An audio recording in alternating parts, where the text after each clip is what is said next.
दोस्तों, जब 1 अगस्त की रात आप और हम चैन से सो रहे थे, तब किसी की जिंदगी के सबसे मुश्किल पल चल रहे थे। कोई अपने जीवन का सबसे बड़ा काम करने जा रहा था, कोई अपनी जिंदगी का सबसे बड़ा फैसला लेने वाला था।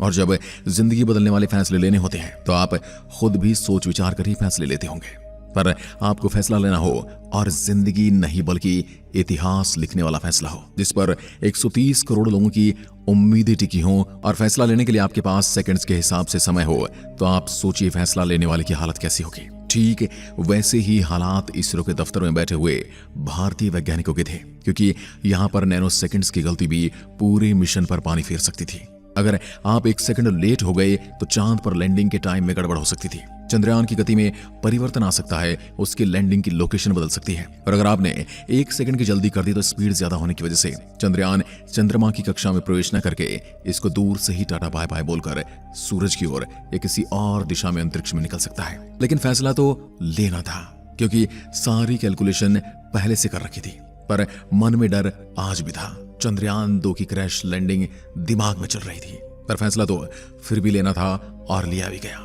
इसरो ने ऐसा क्या किया कि नासा भी देखकर हैरान रह गया। आज की वीडियो में हम आपको चंद्रयान की वो कहानी बताने वाले हैं जो इसरो ने रात के अंधेरे में लिखी, ताकि चंद्रयान चांद के उस अंधेरे हिस्से पर आराम से उतर सके और अपने मकसद पर जल्दी से काम शुरू कर सके।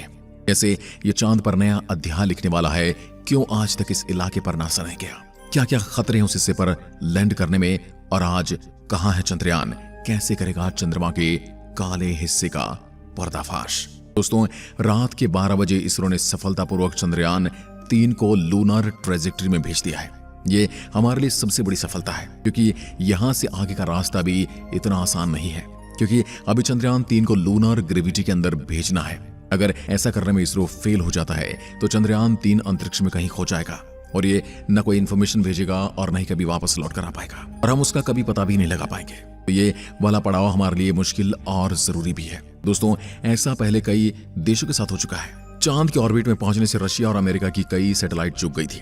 इसरो इस बार ये मौका हाथ से नहीं जाने देगा, क्योंकि हमने पहले चंद्रयान 1 और चंद्रयान 2 के द्वारा लूनर ऑर्बिट इंसर्शन फेज को बिल्कुल आराम से क्लियर किया है। तो ये लूनर इंसर्शन फेज क्या है, इसके बारे में थोड़ा और जान लेते हैं। 4 और 5 अगस्त की रात इसरो एक बार फिर से एक हरकत करेगा।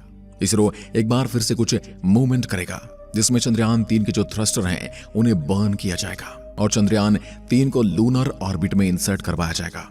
जिस तरह चंद्रयान 3 को धरती के ऑर्बिट में 18 दिनों तक चक्कर लगाने पड़े, यानी यहां पर इसने 5 ऑर्बिट बदले, जिसके बाद उसे चंद्रमा की तरफ भेजा गया। कुछ इसी तरह 5 अगस्त को लूनर ऑर्बिट में एंट्री के बाद 18 दिन बाद 23 या 24 अगस्त को चंद्रयान 3 सॉफ्ट लैंडिंग अटेम्प्ट करेगा। इससे पहले अर्थ की तरह ही उसे चंद्रमा के चक्कर लगाने पड़ेंगे। दोनों में फर्क सिर्फ इतना है कि धरती की एस्केप वेलोसिटी 11.2 किलोमीटर प्रति सेकंड है और चंद्रमा की एस्केप वेलोसिटी 2.38 किलोमीटर प्रति सेकंड है। ऐसी परिस्थिति में चंद्रयान 3 को अपनी पर्टिकुलर स्पीड मेंटेन करनी होगी, क्योंकि ज्यादा स्पीड से चंद्रयान 3 अनंत अंतरिक्ष की ओर चला जाएगा और कम स्पीड से वो ऑर्बिट में एंटर करके गलत ऑर्बिट में पहुंचकर सरफेस पर क्रैश हो सकता है। इसलिए इसरो के वैज्ञानिकों का एक सटीक कैलकुलेशन के साथ लूनर ऑर्बिट इंसर्शन के इस मैनूवर को अंजाम देने वाले हैं। जब चंद्रयान 3 अर्थ की परिधि में चक्कर लगा रहा था, उसी तरीके से लूनर ऑर्बिट में चक्कर लगाएगा, और वो जो ऑर्बिट होता है जो धरती से सबसे करीब होता है उसे पेरिजी कहते हैं, और धरती से जो सबसे दूर का पॉइंट होता है उसे एपोजी कहा जाता है। आप इस इमेज में भी देख सकते हैं कि सबसे नजदीक जब उपग्रह धरती के है तो उसे आप क्या कहेंगे, और जब सबसे दूर है उसे आप क्या कहेंगे। यानी यही है पेरिजी और एपोजी का रहस्य। ये दोनों टर्म है। चांद के केस में इनके नाम अलग हो जाते हैं, लेकिन चीज वही रहती है। चंद्रमा के सरफेस से जो सबसे करीबी ऑर्बिट का पॉइंट होगा पेरिलून कहा जाएगा।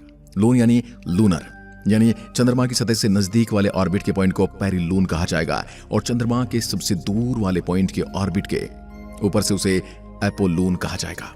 ये वैज्ञानिक भाषाएं हैं, आपकी और मेरी समझ से थोड़ी सी बाहर है, लेकिन हमें इंफॉर्मेशन के लिए इन्हें समझना ही पड़ेगा। यदि हम इसके बारे में जानना चाहते कि क्या होता है तो इन्हें हमें समझना ही पड़ेगा। 4 बार चक्कर लगाने के बाद जब इसरो सेंटर से कमांड देगा, तब आखिरी ऑर्बिट रहेगा 100 बाई 100 का, यानी तब पेरिलून भी 100 हो जाएगा और एपोलून भी 100 हो जाएगा, यानी ये दोनों पॉइंट बराबर हो जाएंगे। उस समय ये अपने अंडाकार पथ को छोड़कर एक सर्कुलर पथ में आ जाएगा। चंद्रयान 3 एक सर्कुलर ऑर्बिट में चक्कर लगाएगा। और उसके बाद होगी सबसे बड़ी चीज, जब तक प्रपल्शन मॉड्यूल की एबिलिटी है जिसके माध्यम से वो अभी लूनर ट्रेजेक्टरी में है, उसमें जो फ्यूल डाला गया था उसी को बर्न करके वो धरती के चक्कर काट रहा था, जिसके बाद उसे लूनर ट्रांसफर ट्रेजेक्टरी में डाल दिया गया। इसके बाद वो ऑर्बिट करेगा मून सरफेस का, और तब भी उसके प्रपल्शन मॉड्यूल में जो फ्यूल भरा हुआ है वो उसका ही प्रयोग करेगा।